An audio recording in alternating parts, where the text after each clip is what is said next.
प्रशांत जी तो खुद कह रहे हैं कि देखिए भूल से भी अगर गलत आदमी को हमारे पार्टी से टिकट मिल रहा है तो आप उसको वोट मत दीजिए, अच्छे आदमी और सही आदमी को दीजिए वोट, दूसरे पार्टी का ही क्यों नहीं हो। तो जब उनका सोच ऐसा है, विचार ऐसा है, तो आने वाला समय जो है उसमें वो कहीं से कोई बेईमानी नहीं करेंगे और ईमानदारी पूर्वक काम करेंगे और बदलाव लाएंगे। नमस्कार, अभी हमारे साथ खास बातचीत करने के लिए जन स्वराज पार्टी के एक भाई साहब हैं, हम उनका परिचय करवा दें आपसे। क्या परिचय हुआ आपका? मेरा नाम मनोज कुमार झा, अनुमंडल संयोजक मधेपुरा अभियान समिति, जन स्वराज पार्टी। जन स्वराज पार्टी। अच्छा सर, आप जन स्वराज पार्टी के अनुमंडल संयोजक अध्यक्ष हैं, आप जनता से मिल रहे हैं, जनता का जन स्वराज के प्रति क्या रुझान लग रहा है? देखिए, जनता से जो मिल रहे हैं, हम लोग जो शुरू में जनता से मिल रहे थे और अभी जो मिल रहे हैं, बहुत आसमान पाताल का फर्क है। आज आप ये भी देखते होंगे कि प्रशांत जी का जो आया है उसका रेशियो, कल क्या कहाँ थे वो, आज कहाँ हैं, तो इससे खुद आप अनुभव कर सकते हैं कि क्या रेशियो बढ़ रहा है। तो रेशियो जब तक रुझान अच्छा नहीं आएगा तो कैसे बढ़ेगा, रुझान तो अच्छा आ रहा है इसलिए रेशियो बढ़ रहा है और लोगों के दिल पर उनका इस तरह का छाप पड़ रहा है कि लोग काफी प्रभावित होकर के जन स्वराज को अपनाना चाह रहे हैं और जन स्वराज को अपनाएंगे और वो बहुत हद तक 80% तो उम्मीद करते हैं हम लोग की जन स्वराज के समर्थन में लोग एकजुट हो रहे हैं और एकजुटता के साथ प्रभावित हो रहे हैं। इनसे पूर्व में जो है इंडिया गठबंधन थे और एनडीए गठबंधन थे, इस बार जो है जन स्वराज कहीं ना कहीं इन सब पर जो है अपना बढ़त बढ़ाते हुए दिखाई दे रहे। देखिए, इससे पहले जो कोई गठबंधन था, लोग तो आज से 30 वर्ष 40 वर्ष पूर्व से ही हर गठबंधन को देखते आ रहे हैं और वादे पर वादे होता है, पेपर पर सिर्फ वादा होता है और सरजमीन पर हर काम जो है सही नहीं हो पा रहा है। बोलने के लिए तो हर नेता बोलते हैं, हर बात करके चले जाते हैं वो लोग, लेकिन जब सरकार में खुद वो लोग 10 साल 20 साल रह चुके हैं, उसके बाद भी वो काम नहीं किए हैं, तो लोगों का भरोसा जो है टूट रहा है और टूट चुका है। इसलिए हर आदमी नया विकल्प सोच रहा है, नया विकल्प चाहिए। तो नया विकल्प के रूप में हमारे सूत्रधार प्रशांत किशोर जी हैं और प्रशांत किशोर जी के प्रति लोगों का जो है विश्वास बढ़ रहा है और प्रशांत किशोर जी के 5 मैनिफेस्टो जो है, इस 5 मैनिफेस्टो से लोगों में ये विश्वास हो रहा है कि अगर प्रशांत जी बिहार में जन स्वराज की सरकार बनेगी तो ये समस्या जो है उसका हल होगा ही और उसका निदान होगा ही। प्रशांत किशोर जी का कहना है अगर हमारी सरकार बनी तो हम शराब को चालू कर देंगे। देखिए, सही कह रहा है वो प्रशांत किशोर जी, जो कह रहे हैं सही कह रहे हैं। एक तो सबसे बड़ी बात है कि आज तक आप ये देखिए कि 20,000 करोड़ की लॉस है बिहार सरकार के बजट में और उन लॉस के बावजूद भी हमारा समाज जो है, हमारे समाज का जो नया पीढ़ी है, ये जब तक शराब मिल रहा था, दारू मिल रहा था तो ये दुर्दशा नहीं था।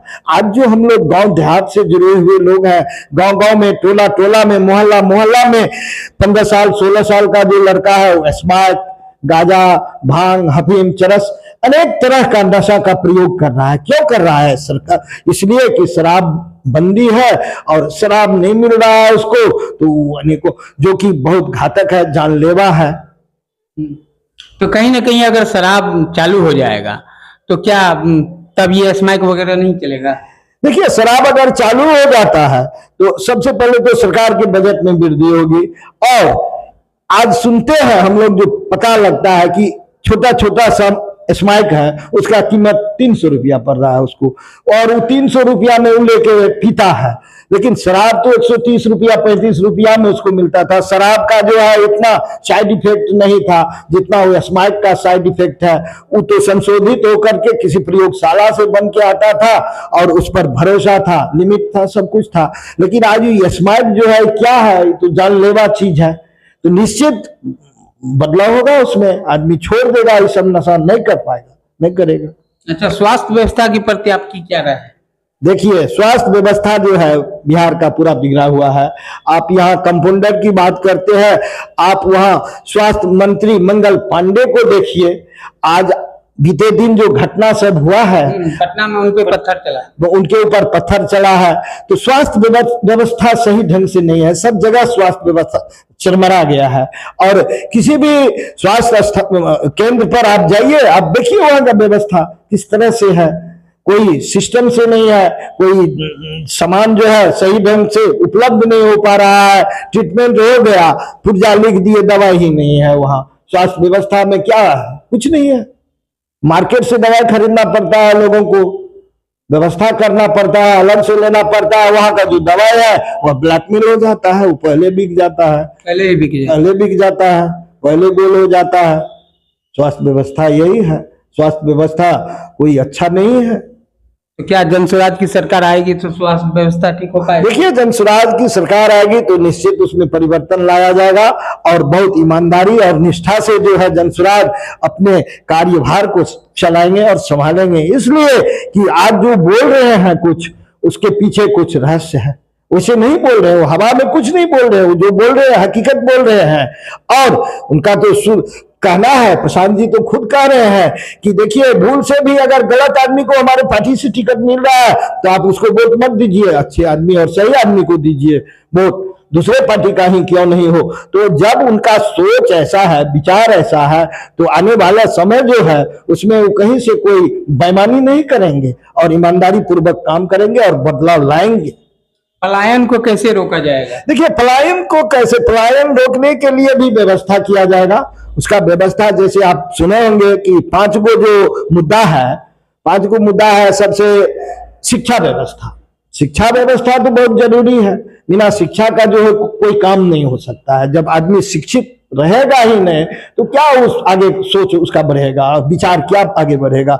जब आदमी सही ढंग से शिक्षित रहेगा तो शिक्षा होगा, तो शिक्षा होने के बाद उसके पास बहुत तरह का अपने आप हुनर होगा और उस हुनर के बदौलत वो स्वयं जो है बाहर नहीं जा सकता है, अपने बुद्धि से, अपने विवेक से, अपने घर गांव में भी कमा सकता है।